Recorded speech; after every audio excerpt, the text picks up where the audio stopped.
Could San Antonio Spurs star forward Kawhi Leonard have his trade destination influenced by reasons outside of basketball? Over the years, Spurs head coach Gregg Popovich and Cleveland Cavaliers superstar LeBron James have appeared as the most socially conscious and outspoken coach and player in the NBA.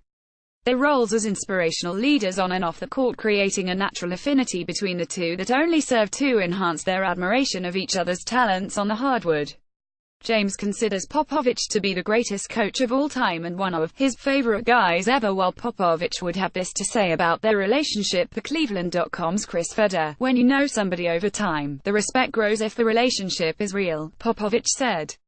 Obviously he's a special guy. Popovich would even make a favorable comparison of James to NBA legend Michael Jordan, considered by many to be the greatest player of all time. As recently as this February per ESPN's Dave McMenamin, "It's good to be here to be able to watch LeBron," Popovich said.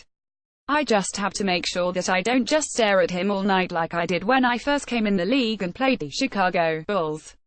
I'd just watch Michael the whole time, and Larry Brown would elbow me like, 'You going to do something?' I said, 'Coach, I've got to watch. I've got to see this guy.' You get like that with LeBron, too, because he does so many things. And I hope he keeps speaking. I'm sure he will. Perhaps this won't mean anything in these negotiations, but according to Boston Celtics general manager and president of basketball operations Danny Ainge, personal relationships matter in NBA trades. For Bleacher Report's Brian Robb, "A personal relationship is not necessarily a mandatory in any dealings, but I think it does help and increase the odds of making a deal, if there is a deal to be made, sure." Ainge was speaking about relationships between front office executives, but in this instance there's no team that will make a trade demand and have a player that Popovich likes and respects more. That could matter just as much in this specific scenario. Furthermore, with him not expected to coach past the 2019-2020, there's an even greater chance that he could help a player he respects and admires like no other. An altruistic move that would be his last gift to the NBA before he retires. Trading Leonard to Cleveland to be James' second in command. To understand the power Popovich has in this matter, aside from his title as president of basketball operations, when Spurs power forward LaMarcus Aldridge wanted out of San Antonio last, he went to Popovich to make the demand, not Spurs general manager R.C. Buford.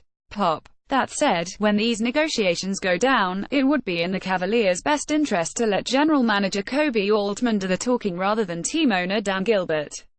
This is for no other reason than that Altman will be more genuine in his desire to bring Leonard to Cleveland in an effort to convince James to stay. If the driving force in the trade talks is a mutual desire to help James win another championship, it's far more likely that's a conversation Popovich would have with Altman.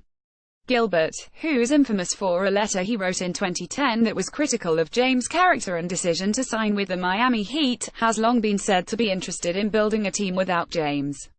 In any case, there's at least a reasonable chance that Popovich's personal relationship with James will help the Cavs. When the Spurs are evaluating their trade package options, Cleveland will just have to hope that it gives them the edge.